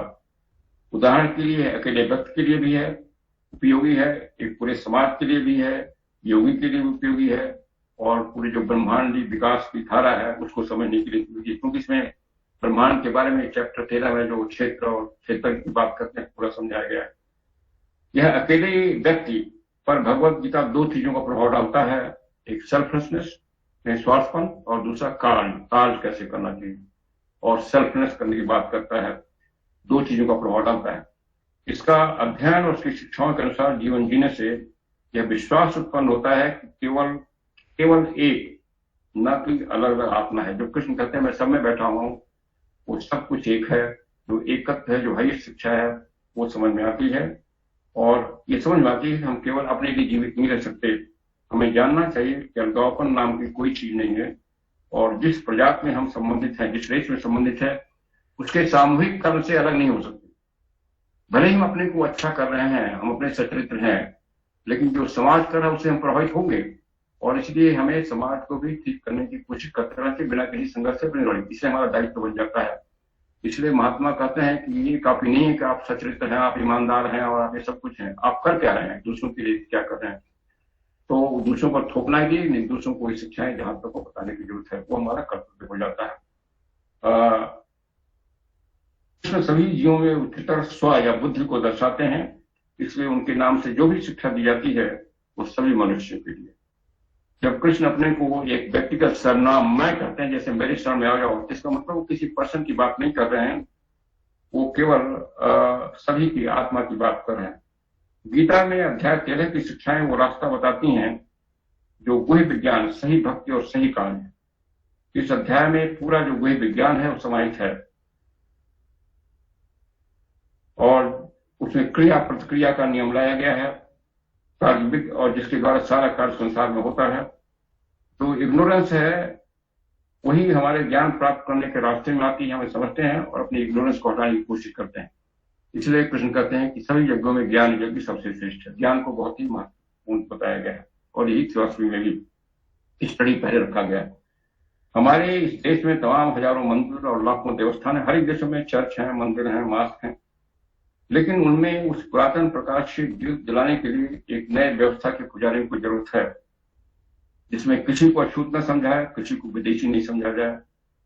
जैसे हमारे कई आप देखते हैं मंदिर में रेस्ट्रिक्शन नहीं है, अछूत नहीं जाएगा, वो नहीं जाएगा। इसी तरह कई देशों में भी है, कहीं स्त्रियां नहीं जाएंगी। ये सब जो है ये मनुष्य ने बनाए हैं अपने, और इससे अवरोध होता है आध्यात्मिक प्रकाश में। ये सारे विभेद हटने चाहिए, तभी वो अच्छी समझ आएगी लोगों को।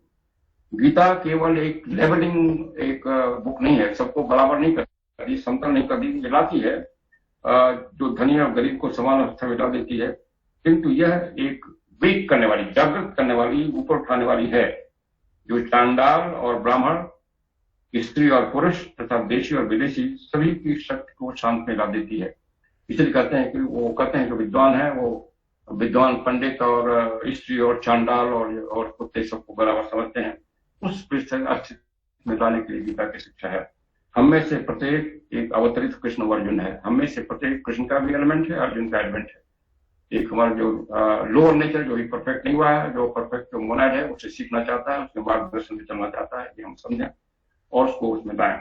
हमें अपने को केवल मुक्ति प्राप्त करने के लिए तैयार नहीं करना है, किंतु मानवता की सेवा में उस आनंद को त्यागने के लिए तैयार रहना है। इसलिए दिखाते हैं कि जो उच्चतम अवस्था को प्राप्त करना है तो अमरत्व की अनुभूति इसी देह में हो जानी चाहिए। ये भी दिखाते हैं कि जो इमोर्टलिटी का अनुभव हमारे इसी देह में होना है। सारी शिक्षा इसके लिए भी है। अमरता केवल एक दूसरे संसार में प्राप्त नहीं करनी है, इसी देह में प्राप्त करनी है। ये मैडम ब्लॉसम करती है कि जिसने यही समझ लिया स्वर्ग का सुख नहीं समझ जाए, वो उसको स्वर्ग के पर कामना खत्म हो जाती। इस अवस्था को प्राप्त करने के बाद पुनर्जन्म की आवश्यकता समाप्त हो जाती है। इसलिए जिस ध्यान और अभ्यास और वैराग्य की बात कृष्ण गीता में कह रहे हैं, वह एक पूरे जीवन अवधि का अभ्यास हो जाता है। वो किसी 1 घंटे 2 घंटे का अभ्यास नहीं, पूरे जीवन का एक क्रिया हो जाती है। इसका अर्थ है कि मनुष्य पहले अपने इमॉर्टलिटी को समझे, वो समझे कि एसेंस में वो इमॉर्टल है, उसका मोनर इमॉर्टल है, और फिर दृढ़तापूर्वक उसके अनुसार काम करे और उसके अनुसार सबसे व्यवहार चेंज करे, क्योंकि इसी प्रकार से देवधारी जीवों को अमरत्व का अनुभव हो सकता है।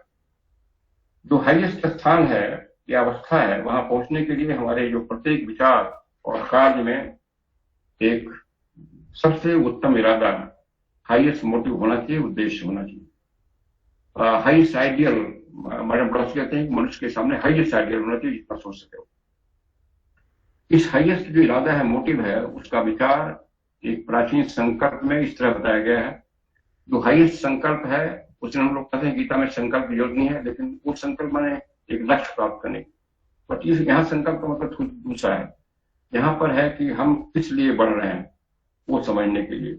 आध्यात्मिक बढ़ना चाहते हैं, लेकिन आध्यात्मिकता क्या है, उसको प्राप्त करने के बाद क्या करेंगे, उसके बारे में जिक्र है। ये एक्चुअली बुद्धिस्ट फिलॉसफी में है, उससे दिया गया है, जिसमें कहा गया है कि मैं कभी भी केवल अपने लिए मोक्ष का प्रयास नहीं करूंगा, केवल अपने लिए। मैं कभी भी केवल अपने लिए शांति नहीं प्राप्त करूंगा। मैं केवल हमेशा सर्वदा सर्वत्र में संसार के प्रत्येक प्राणी के विमोचन के लिए प्रयत्न करता रहूंगा।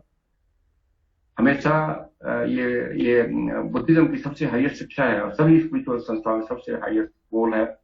मनुष्य केवल अपने लिए मोक्ष का प्रयत्न करे, वो तो अपने आप आएगा। पूरी मानवता को उठाने का प्रयत्न करें, जैसे बड़े बड़े लोग करते हैं, महात्मा गांधी, जीसस, कृष्ण, सभी लोग करते हैं, जो भी निस्वार्थ काम करते हैं। इसलिए कृष्ण अपनी सभी संख्याओं में लोक संग्रह और सर्वभूत हितो शब्द लाते हैं। सारे कर्म फल को लोक संग्रह, लोक कल्याण के लिए, और सर्वभूत हित, सब भूतों के भलाई के लिए त्याग करने के लिए कहते हैं। तो गीता की शिक्षा हो जाती है सारे कर्म फलों को, हाईएस्ट कर्म फलों को सबकी भलाई में लगाना और त्याग करना, हाईएस्ट त्याग हो जाता है। और ये जो हाईएस्ट त्याग तभी आता है, महानतम त्याग, जब हम अपने सांसारिक जीवन में छोटे छोटे त्यागों से शुरू करते हैं। तो जो भी त्याग हम कर सकें, अपना समय, अपना शक्ति, अपना ये मानवता की भलाई के लिए, पग वहीं से शुरू हो जाएगा और वहीं से पहला पग लेना है। यही गीता की शिक्षा का आधार है। धन्यवाद। Thank you so much, Brother U.S. Pandey. Before opening the forum, I would like to invite Urvashi for shloka chanting. Actually, we have a Bhagavad Gita team of Prayas Lodge, so she is one of them. So we all have decided to call upon her. So Urvashi, please come on video. So good afternoon to one and all present here. I am Urvashi Das and I would be reciting few shlokas from Bhagavad Gita, respectively from chapter number 8, chapter number 11, chapter number 15 and chapter number 18. Chapter number 8, shloka number 21. Avyakto kshara ityustam aham paramam gatim yam prapya na nirvantante Tadhama paramam mama. This means Lord Krishna is saying that the unmanifest dimension is the supreme goal, and upon reaching it, one never returns to this mortal world, and that is the Lord's supreme abode. Shloka number 28, chapter number 8.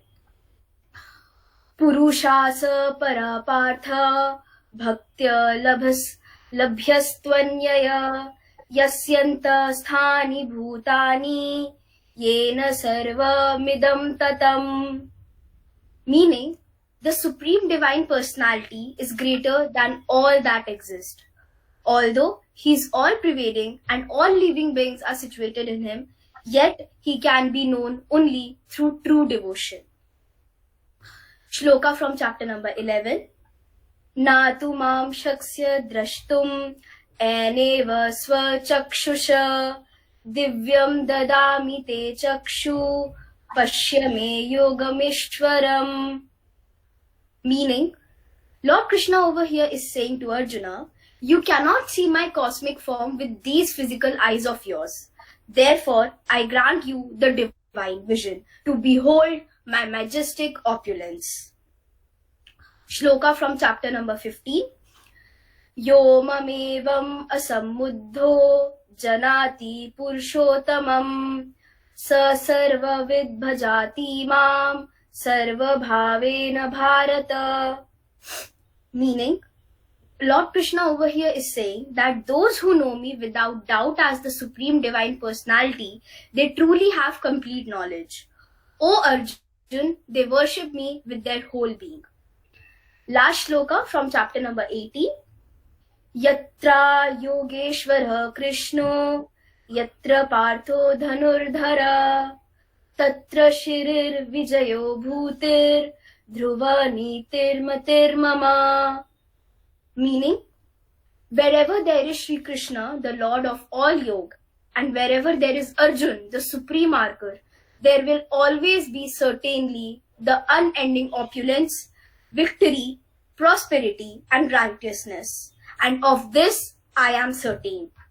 Thank you so much. Thank you, Urvashi. So now I would like to open the forum for questions or suggestions. So whosoever has any question can kindly come on video or audio and ask.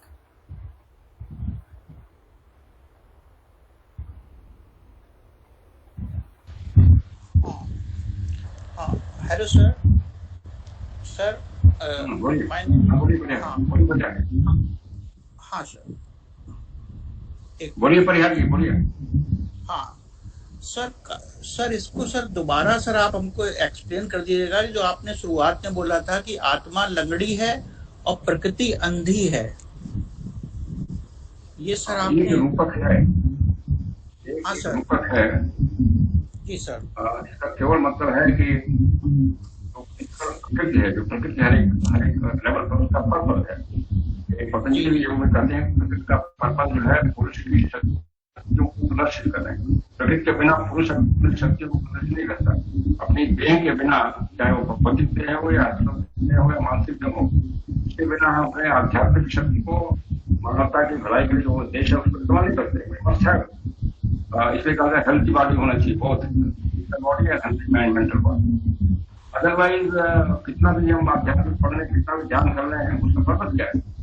It can not work. जो purpose है, और इसीलिए कहा कि जो matter और spirit को साथ रखना है, लेकिन मैटर को शुद्ध रखना है, मैटर के जो बॉडी को शुद्ध रखना है, तो वो जो स्पिरिट है, जो आत्मा है, उसकी शक्तियों को जो उचित दशा है उसमें प्रकट कर सके, साधन मिल सके.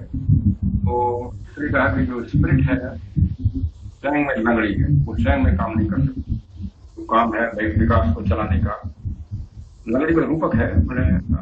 वो फ्रूट एनर्जी नहीं है, जिससे द्वारा काम होना है होनी चाहिए हमारे, जिसको फ्रूट एनर्जी कहा है. लेकिन फ्रूट एनर्जी जो गाइडेंस मिलना है स्पिरिट से, इसे कहा गया प्रतिबंधी है. अगर उसको गाइडेंस नहीं मिल रहा है हमारे बुद्धि से, हमारे विवेक से, तो काम जो है गलत स्वस्थ हो जाएगा, विनाश भी हो सकता है. रूपक है. धन्यवाद सर. सर एक आपने सर बहुत अच्छा सर आपने एक वर्ड बोला था सर कि मनुष्य से ईश्वर बनना. जैसे आपने बताया सर कि कृष्ण जो थे वो ह्यूमन मोनार्ड बने, तो सर ये सर हमारे लिए बहुत नया वर्ड था. बहुत अच्छा लगा ये सुन करके कि जो कृष्ण जो थे वो ह्यूमन मोनार्ड. तो सर ये ह्यूमन मोनार्ड जो वर्ड आपने बोला सर बहुत अच्छा लगा. और सर जो मेरे कई जन्म हो चुके हैं, पहले मनुष्य के होते हैं, मैन और वुमेन. धन्यवाद सर. नमस्कार पंडित जी. नमस्कार. नमस्कार. आज जो आपने कृष्ण और अर्जुन का एक हर इंडिविजुअल की पर्सनालिटी आपका के नाम साथ। नहीं आ रहा है। मेरा नाम कंचन है जी, आईपी हाँ लॉन्च दिल्ली दिल्ली। दिल्ली दिल्ली से शुरू आ रहा है। ओके हाँ जी, चलिए, हाँ हाँ जी, हाँ बोलिए। जी, अब हाँ आप जी, आपका पहचानिए, आपका नाम नहीं आ हाँ, रहा था ना सर में। हाँ, हाँ, हाँ। हाँ, तो बहुत ही सुंदर लगा, बहुत ही सुंदर संवाद। पूरा ही आपने जो गीता को अभी तक हम सिर्फ कृष्ण अर्जुन एक ऑब्जेक्टिव की तरह देखते थे, आज ये टोटली सब्जेक्टिव हो गया, जी टोटली तो इंटरनल, इट इज जी टोटली पकड़ विद वही इन है। अस। जी बहुत सुंदर, बहुत सुंदर। और इसने एक बिल्कुल ही नया आयाम जोड़ दिया है हर इंसान की पर्सनालिटी के साथ।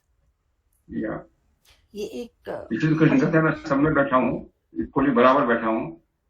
तो हम लोग उसको समझ नहीं पाते, इसलिए गहरी शिक्षाओं को समझने का कहा गया है कि हमें वो शिक्षाओं को उनके अर्थ के पीछे नहीं जाना। स्पेशली जो आपने आप भी आ रही हैं कृष्ण, छठ ग्वारी ना? हाँ जी, हाँ जी, आप भी हाँ ग्वारी जी, आ रही हैं? हाँ जी, मैं और मेरे पति तो मुझे दोनों बताया गया आपके हस्बैंड शायद नंबर नहीं है, तो उनका उनका एप्लीकेशन भेज दीजिए बिफोर भेज द चुके, डेट। भेज चुके, उसी दिन भेज दिया नहीं मैंने। बनास पहुंच गया, बनास चला गया। मैं अभी उनसे बात करूंगी, राजीव जी से, हाँ, दिल्ली में, वो इंश्योर क्योंकि कर मैं दीजिए अभी कि सिडनी में वो हूँ। बनास पहुंच गया। हाँ उसको और कंफर्म कर दिए हमारे इसके पांडे जी को, उनका एप्लीकेशन बनास पहुंच गया है। अच्छा, जरूर, जरूर, थैंक यू, ओ फिर मुलाकात होगी। Thank you. बहुत थैंक यू वेरी मच, जो कृष्ण और अर्जुन का आपने जो मीनिंग समझाया है आज, श्वेत एंड डार्कनेस। डार्कनेस अभी तक सब डार्क मीन्स नेगेटिव, लेकिन आज डार्कनेस में पूरा पॉजिटिव आपने रिफ्लेक्ट कर दिया। कृष्ण कितने पॉजिटिव हैं वो आज पता लगा। Thank you so much. और एक बात जो आपने बोली कि हर इंसान में कौरव और पांडव दोनों होते हैं, हाँ, काफी मुझे तो एकदम अट्रैक्ट कर गई वो बात। Thank you so much sir. Thank you. मतलब पूरा महाभारत हमारे अंदर है, क्या हर अध्याय, पूरा कृष्ण, पूरा अर्जुन, पूरे पांडव और पूरे Kaurava, everything is within one self. जी thank you, thank thank you. Sudeep sir, आप कुछ बोलना चाहेंगे? पांडे जी नमस्ते। नमस्ते नमस्ते सुदीप जी। हाँ पांडे जी, कुछ जी। लोगों का मत है कि कृष्ण ने जो ये उपदेश अर्जुन को दिया है, शायद ये फिजिकल लेवल पे ना देके उन्होंने इसको साइकिक लेवल पे दिया हो। और तो है कई साइकिल, मनोवैज्ञानिकों का मानना है, वो ये तो है मेरा नहीं कहना। नहीं बिल्कुल हो, साइकिक लेवल से भी ऊपर है, ये तो बुद्धिक लेवल की बात हो रही है, सारी लेवल की बात हो रही है।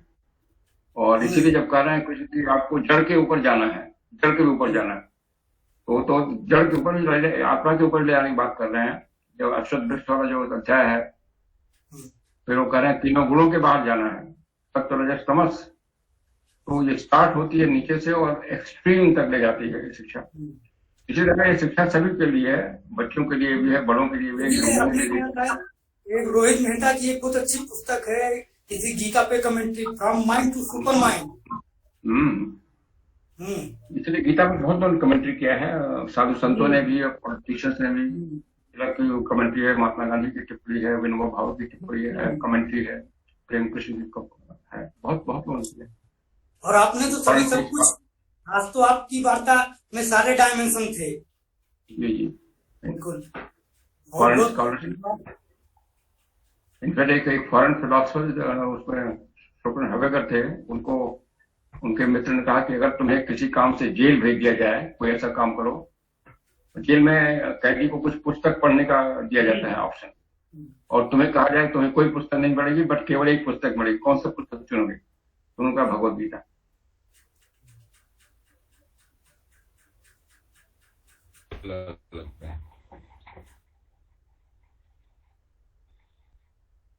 लेकिन होता क्या है, भगवद गीता हम लोग खाली मजाटी खाली आरती कर देते हैं। जय गीता मैया की प्रॉब्लम है, शुरू परंपरा का पुट ज्यादा हो गया है। परंपरा का पुट ज्यादा हो गया है। हाँ, फिर उसका जो पर्पज है वो सिद्ध नहीं होता ना इन सब शिक्षाओं। चलिए फिर उसका गूढ़ अर्थ समझाने वाली नहीं है ना। समस्या ये है कि उसका गूढ़ अर्थ हम समझ नहीं पाते हैं और समझाने वाले बहुत कम मिलते हैं। तो केवल एक ऑब्जेक्टिव कृष्ण भगवान के रूप में प्रस्तुत करके और अर्जुन उनके बहुत नजदीकी सबसे प्रिय या मानकर केवल हम उस हिसाब से पढ़ते जाते हैं कि हाँ इसमें कर्म भी है, इसमें ये भी योग है, इसमें 18 अध्यायों में 18 योग बता दिए, उसको फॉलो कीजिए। लेकिन वो सब हमारे अंदर ही है करके ऐसे समझाने वाले लोग बहुत कम हैं। और मैंने एक चीज और पाई है कि इसका गीता का एक हिंदी अनुवाद किया है दिनेश जी ने, हर श्लोक का। हम यदि उस हिंदी अनुवाद को पढ़े तो शब्द है तो वो सशब्द केवल शब्दों का ही अनुवाद है, लेकिन जिन लोगों को संस्कृत नहीं आती वो केवल वो पढ़ के भी बहुत अच्छे से उसे समझ सकते हैं। वही है, इसलिए अंग्रेजी का अनुवाद एनिमेशन का बहुत अच्छा है। हाँ जी, उन्होंने कुछ ऐड नहीं किया, बट ट्रांसलेशन अच्छा है। हाँ जी, हाँ जी। इनफैक्ट वो मुझे बेस्ट ट्रांसलेशन लगता है अंग्रेजी में, जो एनिमेशन का। कौन सा? एनिमेशन का जो ट्रांसलेशन है। हाँ जी, हाँ जी, हाँ जी, भगवान दास जी। हाँ जी। हाँ, अब अभी भगवत गीता को स्कूल में भी लाया जा रहा है।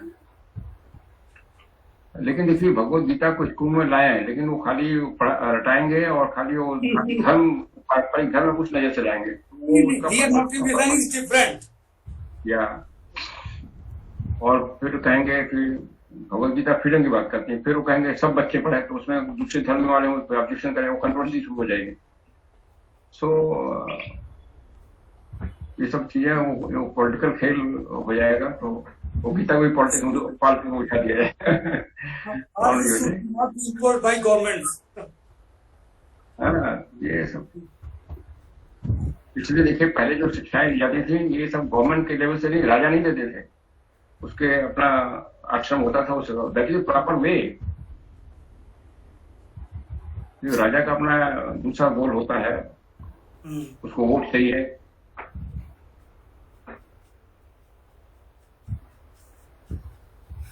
चलिए अब आगे बढ़ते हैं, अगर और कोई सजेशंस या क्वेश्चंस नहीं है तो। Okay, so let us sit in meditation for a minute and then we'll proceed towards the end.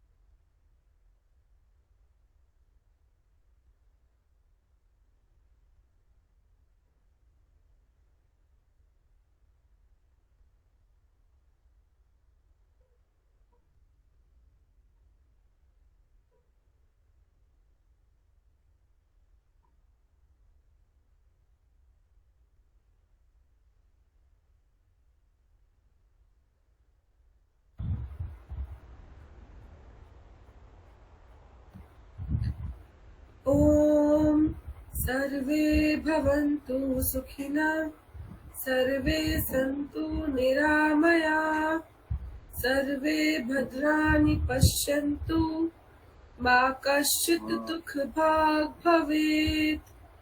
ॐ शान्ति शान्ति शान्तिः। ॐ Thank you so much, Brother Pandey. It was literally insightful talk, as the name suggested. Thank you so much, Pandey ji. Namaskar. Thank you. Thank you so much, everybody, for joining. So, Suglina auntie. We are closing the session. Thank you.